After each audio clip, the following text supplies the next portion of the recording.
A person who thinks all the time has nothing to think about except thoughts. So he loses touch with reality and lives in a world of illusions. By thoughts, I mean specifically chatter in the skull, perpetual and compulsive repetition of words, of reckoning and calculating. I'm not saying that thinking is bad. Like everything else, it's useful in moderation. A good servant, but a bad master.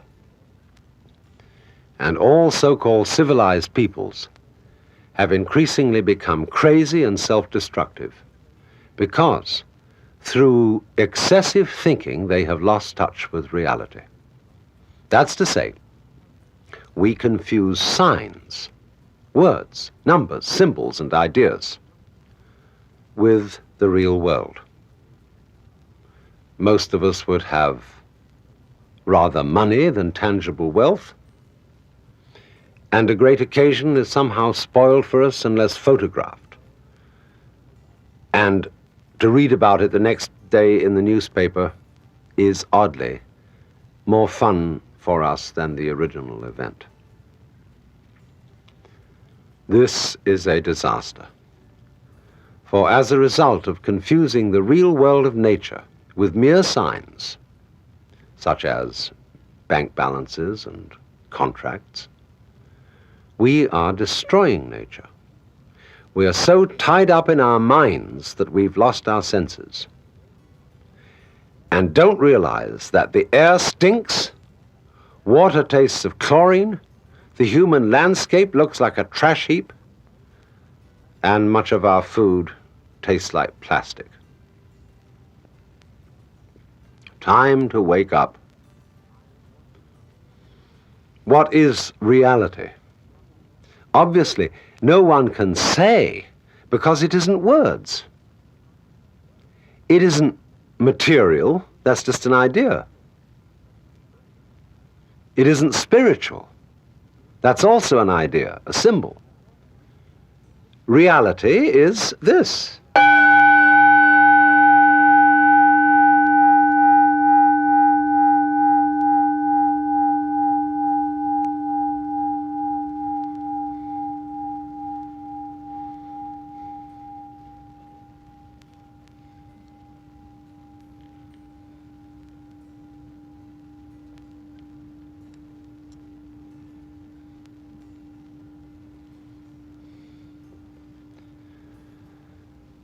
You see, we all know what reality is, but we can't describe it, just as we all know how to beat our hearts and shape our bones, but cannot say how it is done.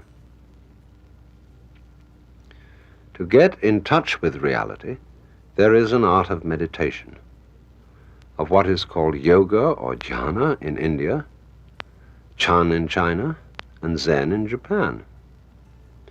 It is the art of temporarily silencing the mind, of stopping the chatter in the skull. Of course, you can't force your mind to be silent. That would be like trying to smooth ripples in water with a flat iron. Water becomes clear and calm only when left alone. So, will you try an experiment with me? Simply close your eyes and allow your ears to hear all sounds around you. Don't try to name or identify these sounds. Just hear them as you would listen to music, as when you hear a flute or a guitar, without asking what it means.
And as and when I talk, just hear the sound of my voice.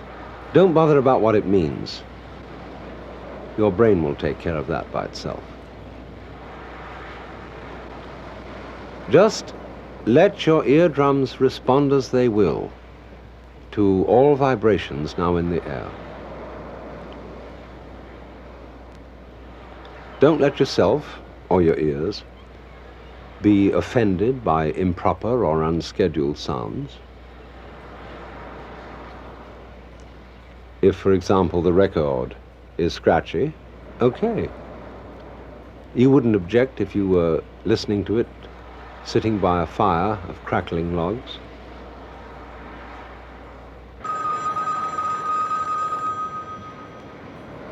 Let 'em ring. It's just a noise.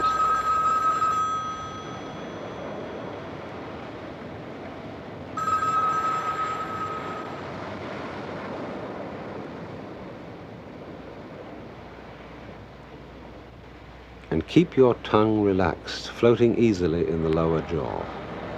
Also stop frowning. Allow the space between your eyes to feel easy and open. And just let the vibrations in the air play with your ears.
You must understand that in meditation we are concerned only with what is, with reality, nothing else. The past is a memory, the future an expectation. Neither past nor future actually exist. There is simply eternal now. So don't seek or expect a result from what you're doing. That wouldn't be true meditation. There's no hurry. Just now you're not going anywhere. Simply be here. Live in the world of sound. Let it play. That's all.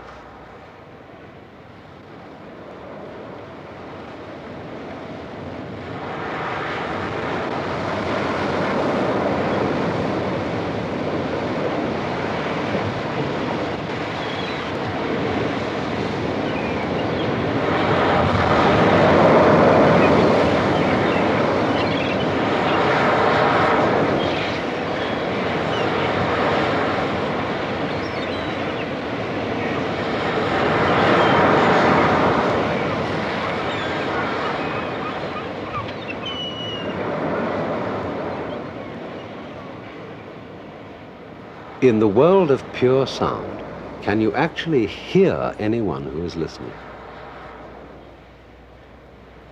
Can you hear any difference between all these sounds on the one hand and yourself on the other? Naturally, we use techniques and gimmicks to help the thinking mind to become silent, and one of them is the gong. It is a sound at once pleasing and compelling. It absorbs attention, but watch what happens when it fades out.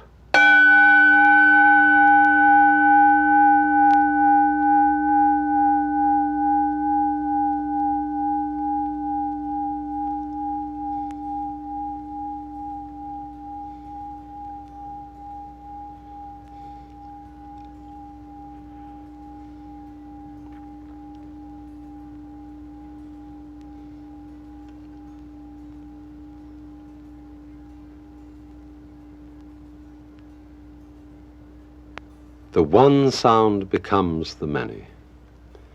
The single tone is transformed easily and gently into all other noises.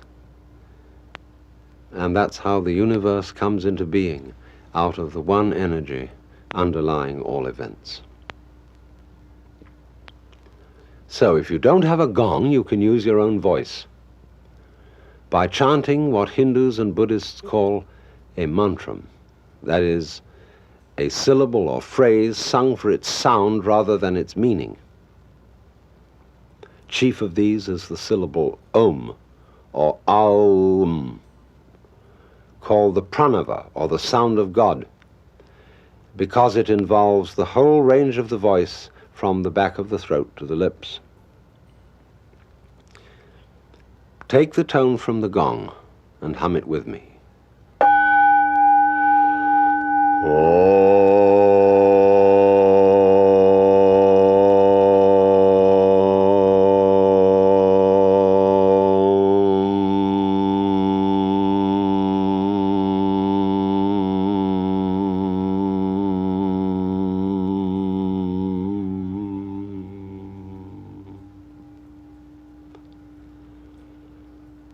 Now you can hear all sounds as Om.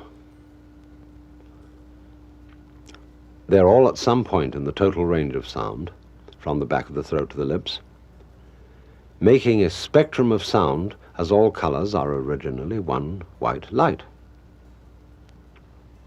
But don't ask what the sound is or what it means. Just hear it and dig it. Hum with me again.